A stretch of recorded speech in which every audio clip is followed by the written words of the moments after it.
Please don't bully the speaker. It's very Minister, Murukwende Minister.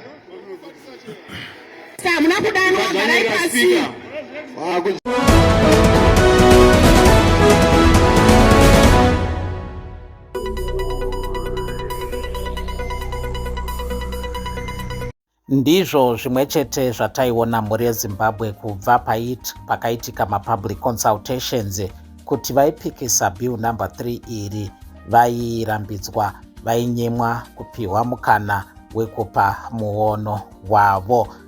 Panapa tiri kuona chiitiko chaitika mudare reparamende. Dare reparamende ragara nhasi, vari kuita madebats, vari kudhibheta maererano neCAB3, asi vari kupikisa, vari kungotaura pfungwa dzekupesana nebill number 3, vari kunyimwa mukana wakanaka sezvamuri kuona zvaitwa kuna MP weMarondera Central mudare reparamende Caston Matewu, uyo azokonzeresa kuti mudare munge muine chaos, munge muine kusanzwanana nekuda kwekuti vamwe vanga vava kuprotesta, vari kutsigirana naMatewu vanga vava kuprotesta zvaiitwa zvekunyimwa mukana wekupa muono.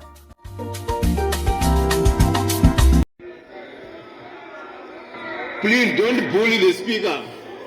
It's very Minister, Murukwende Minister. Kujairira minister wedu manje.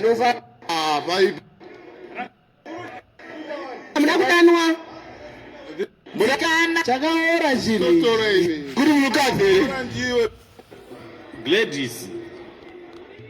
Mubato wechigaro muri. Paipapo. Pakuda agenda.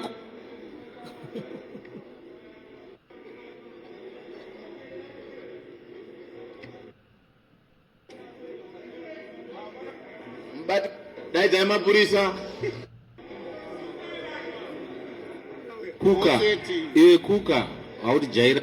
Foseti iripo. Sekuru zvaipa speak up. Musweshiri. Foseti. Akuonererwa iwe. Matewu uri munyarikani.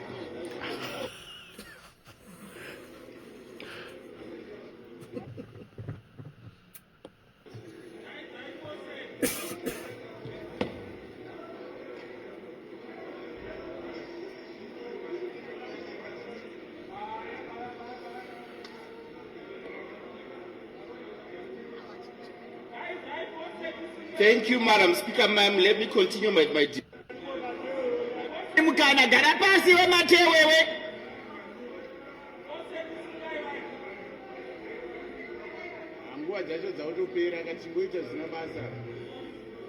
Honorable Matewu, you may proceed, but do not mislead the House and the nation. I thank you, Madam Speaker, ma'am. I only speak facts. Madam Speaker, I stand in absolute and unyielding opposition to the Constitutional of Zimbabwe Amendment number 3, 2026. Madam Speaker, this bill is not a constitutional amendment. It is not an administrative reform. It is not a technical correction. It is a fundamental attempt, Madam Speaker, to alter the relationship between the people of Zimbabwe and the state without first consulting the people of Zimbabwe. Madam Speaker, this document we are being asked to tear apart today is not a collection of pages. The 2013 Constitution is a sacred covenant written in the ink of national consensus and signed with the millions of Zimbabweans who voted overwhelmingly in a historic referendum. Madam Speaker, this Constitution begins with the principle that all authority from the people of Zimbabwe derives from the people of Zimbabwe. Madam Speaker, yet this bill repeatedly seeks to diminish the direct role of the people of Zimbabwe in how they are governed. Madam Speaker, this bill seeks to undo the collective wisdom, not only to advance the lives of the ordinary citizens of Marondera, but to entrench executive power Honorable and Matewu, silence the voter. Madam Speaker, ma'am. you are left with 2 minutes. Oh! Oh, this is not fair. This is not Point of order. Yes. No. This is not fair. fair. How? Madam Speaker, how? I only spoke for 1 minute and I have 20 minutes. How? Madam Speaker, this bill, I want to dismantle this bill piece by piece. Understands what's been asked to do. Madam Speaker, clause 2 provides that we eliminate the direct popular election of the president and instead hand it to the power of a joint sitting of parliament. This question, Madam Speaker, this house is simple. Why should we, the people, surrender a democratic right that we already possess?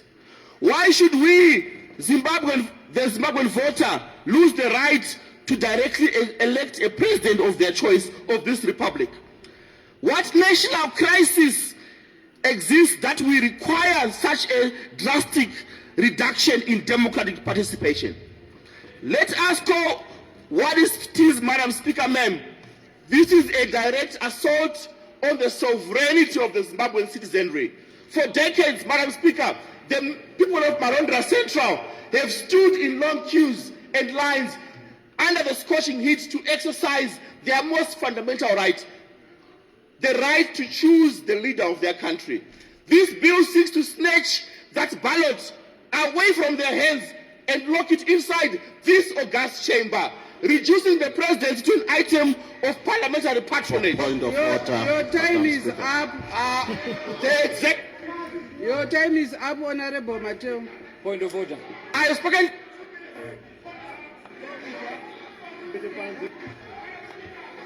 On a point of Your time is On a up. point of- You have debated for 10 minutes. Your time is up.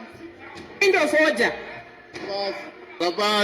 on a point of Point of privilege. Point of time is up. Your time is up. order. Point of order. manifesta. Point of order, Madam. You have debated for 10 minutes Garabas. and you have exhausted your 10 minutes. Point of privilege. Point of order, Madam Speaker.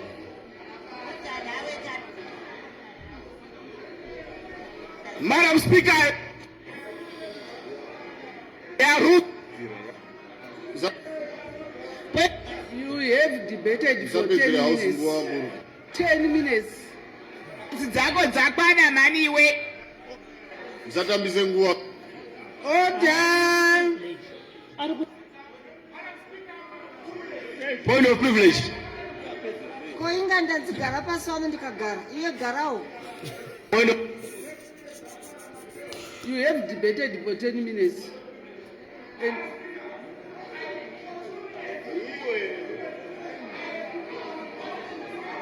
Ina handina kupedzawo kudhibheta achigarawo pasi time yako yakwana. Next speaker. we agreed that every member is going to debate for 10 minutes. Your time is up. Please take Point your of seat. privilege. Point of privilege. Point of privilege. Point of privilege, Madam Speaker. Speaker, there will be no point of privilege here. I've debated for 2 minutes. Please, please take Point your of seat. privilege, Madam Speaker.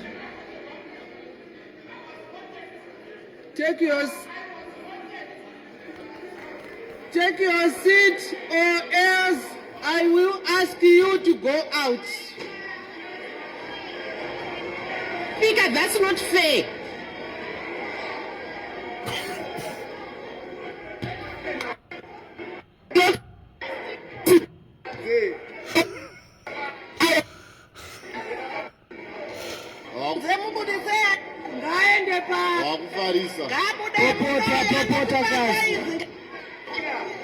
Honorable Matewu, please take your seat or else I will ask you to go out.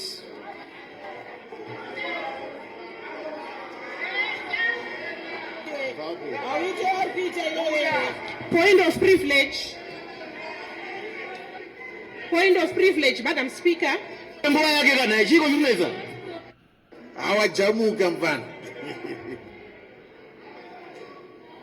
Point of privilege, Madam Speaker. Honorable. Leave the house. Brabants, Honorable. Alright. Togare piwa.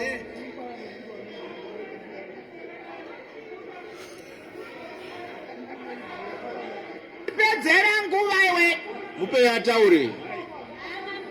10 minutes ndezeko. Apa anatoa ana 5 minutes hazo. Paikazi nguwa.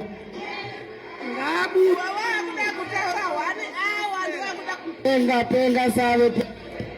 Vamwa. Popota kasi. Honorable Matewu, please may you leave the house.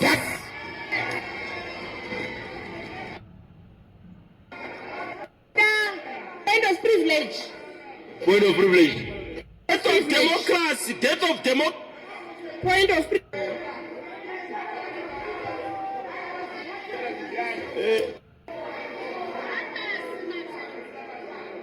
Point of privilege. Point of privilege, Madam Speaker. Point of privilege. Point of privilege.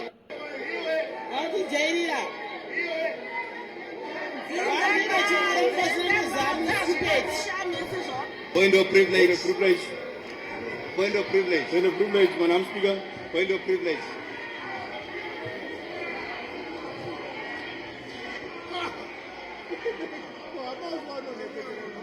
Akarwana nzinga. Amauswa, koyi amauswa nzinga. Andeko.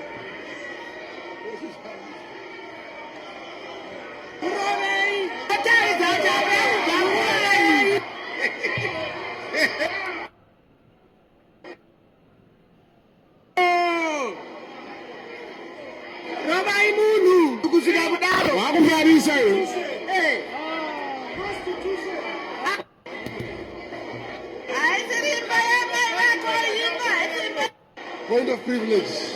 Point of privilege. So, what's the matter?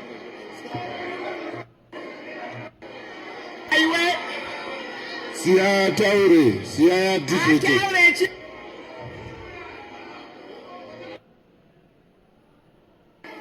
Namo zenyika. Unotaura chanotaura. Kuno kuti kuroya isisu, uyakuno. Pai munhu nguva debate. Gwawatoni unoti munhu ngapuwe nguva.